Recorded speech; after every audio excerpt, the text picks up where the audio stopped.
లేక ఏ కరువే పెట్టాయే ఏకంగా సంతోషాలన్నీ సెలవన్నది లేక మనతోనే కొలువయ్యే మొత్తంగా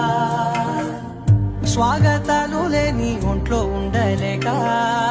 విరహం కనుమరుగయ్యే మనతో వేగ